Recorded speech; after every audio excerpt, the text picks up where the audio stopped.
What's up, everybody? Welcome back to another edition of Sit Down Saturday. Today we're going to be talking about collecting as an investment. This is leading up to a For Dummies conversation that's going to happen in the future. It's not going to happen immediately, so just be patient and have an open enough mind to kind of tie it all in together. You can work this. I mean, Marvel puts out a movie every 3 months, and you guys can separate that time and make it happen, so just do the same with here. Couple house cleaning issues first and foremost, as usual. My Flames Toys model kit. A lot of you guys mentioned in the comments that I missed out on some articulation pieces. You're 100% correct. So there's more articulation in the ankles, there should be more articulation in the hips, and there should be more articulation in the shoulder. My shoulder, I think, is stuck due to the paint, which, believe me when I tell you, is a good enough sacrifice for me. The hips do have a drop down feature, but once again, mine is a little tight and a little stuck, but the drop down should allow you to get the hip further out and then up. And then the ankles have a little bit of more movement too, but it's not as much as some people I feel like are saying, unless mine is super stuck. It does have some movement down in the bottom, and I think I even addressed most of it, but enough people commented where I feel like it was worth saying. When you're handling something that's so beautifully painted, hand painted by a friend, you want to use caution, and that's what I was doing. So I didn't want to put too much strain on it. The last thing I would want to do is damage this thing. It means an awful lot to me. So forgive some of the articulation oversights. It's a combination of wanting to be delicate with the piece as well as the paint having an effect on how it all goes together. I gave the thing a strong recommend. If there's anything that wasn't working quite as well as maybe the model kit does fresh out of the box, then just consider it an even stronger recommend. Also, a lot of people thought that he bought 2 kits for this to make, for me, that's not exactly what happened. He ended up losing a piece and had to buy a second kit in order to complete it, and then therefore was able to give me an extra set of back wings and an extra gun. So that's how that worked out, which is pretty cool. For me, it sucks for him. So there you have it. I will be looking at the Bumblebee this week, so be ready for that as well. That's shout out to TM Reviews. He's on YouTube. He let me take a look at his. The For Dummies entitlement video that just published about a half hour ago, and I'm already seeing in the comments that there's some, not necessarily pushback, but it's hard to kind of find that delicate line of what I think is a big enough defect for one to have a serious enough complaint about versus what you have broken on your own versus what came damaged in the box and then what should be taken care of on a customer service level. Like, there's a lot of moving pieces to it, and it's a 13-minute conversation. I think it sums it up best at the end when you kind of know in your heart what's right. And like I said, there's nothing wrong with taking advantage of a company's wonderful customer service. Just keep in mind that they gave you great customer service. It wasn't anything that you deserve necessarily given the circumstances. I got a lot of love on the Star Wars Diorama video that went up Tuesday. Thank you guys for all that. I appreciate it. Yes, it was a lot of hard work. It was a lot of manpower. It was a lot of time. It was a lot of energy, effort, and so on and so forth. The good news is a lot of you guys had questions regarding it. I can't field all those questions. I just don't have the time. But on the Patreon, we go over step by step how to do this. A lot of people say, I wish I had the talent. I guarantee you it's not a matter of skill. It's a matter of technique. You can do it. And we teach you how, hopefully in a decent manner, on the Patreon. Next, starting in September, we're going to be starting a Transformers diorama, which I don't want to give away too many details of, but both September and October we'll have Patreon videos about that, and then sometime in October we'll show an overview kind of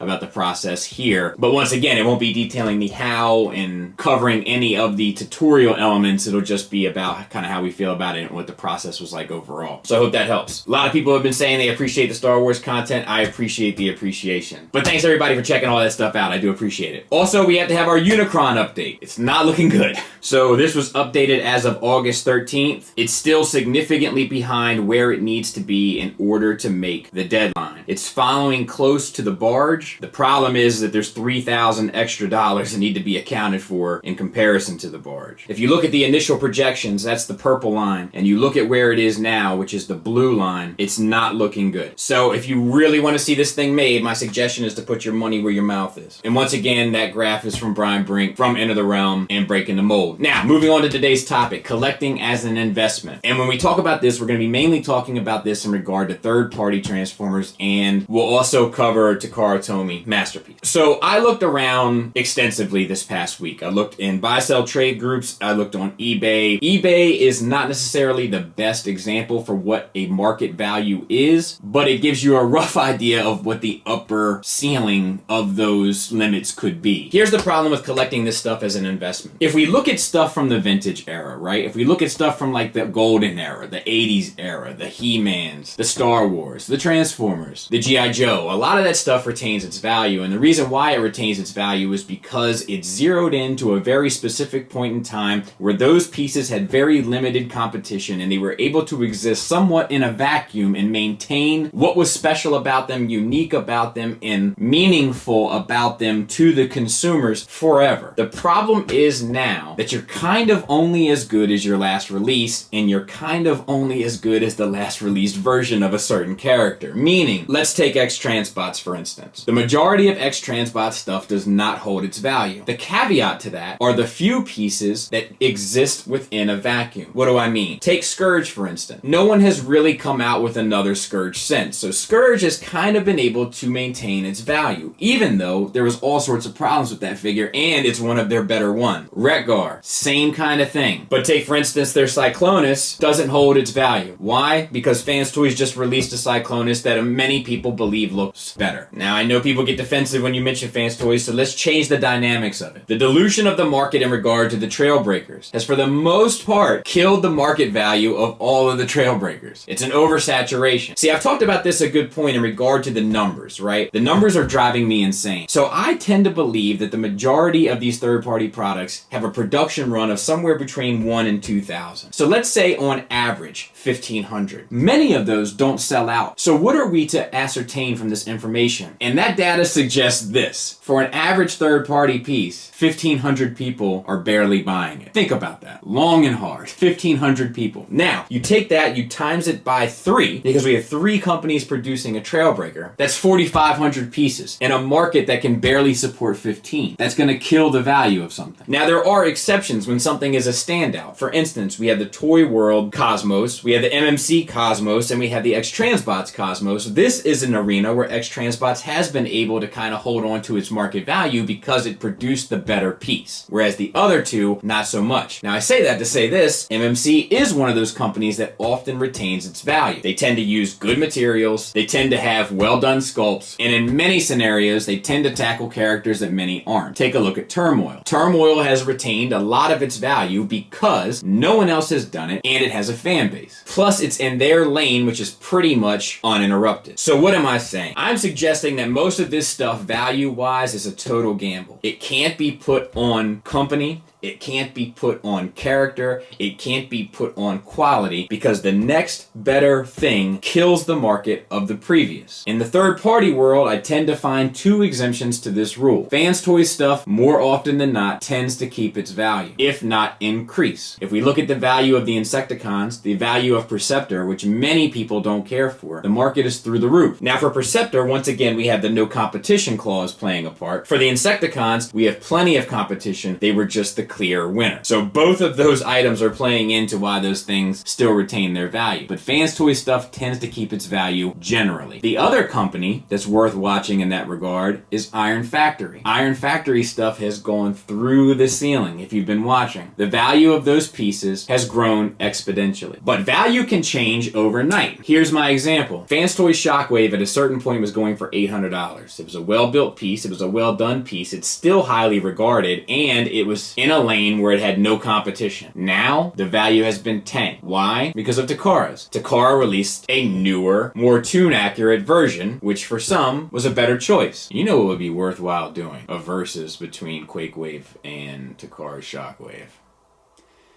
That would be worthwhile. But my point is that even with Fans Toys, it's not necessarily a given. It's not necessarily something you can bank on. I'll be curious to see how their Rodimus plays out. Now, Takara isn't alone in that either, and oftentimes I feel like that's done to oversaturation of a release and reputation of said release. So if we look at tracks, I remember there was a time where you could get tracks on Amazon for 25 bucks. That's a fact. Big old fat fact.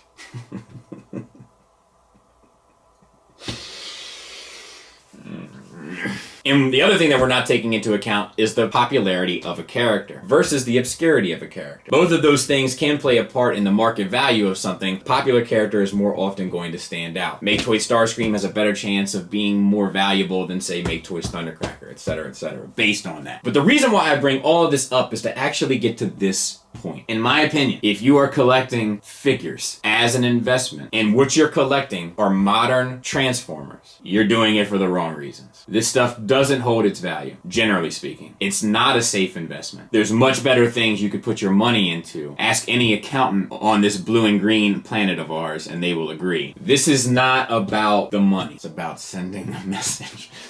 No, it's not about the money. It shouldn't be. If it is, you're only setting yourself up for disappointment. You're only setting yourself up for heartache and heartbreak and an 808 or two. The value of this needs to come from here and from here. The value of this needs to be dependent upon the value you place on it personally, what it means to you, what you're willing to pay for it. If you make a personal investment on what matters to you, it will always hold its investment. You just won't be able to sell it. A lot of stuff we've been doing recently has been slideshow heavy, and I just wanted to have a conversation where we could just sit and talk for a bit. The amount of gambling that you'd have to do to be able to predict the pieces that are going to be valuable in the end, you're going to end up spending far more money than it would be worth to you in the long run, because you'd pretty much have to buy everything for one piece to end up 3 years later standing out and being the clear and present breadwinner, and then you have all of the leftover pieces that you've made an investment on that aren't worth the plastic they're molded in. I have a lot of videos coming soon that are pretty interesting. I have one on what we're paying for, but I'm doing a little bit of behind the scenes research on that, so I'm not quite prepared for that yet. But I got a lot of good stuff coming, and maybe every once in a while a figure will come out that I'll buy. Fingers crossed, right?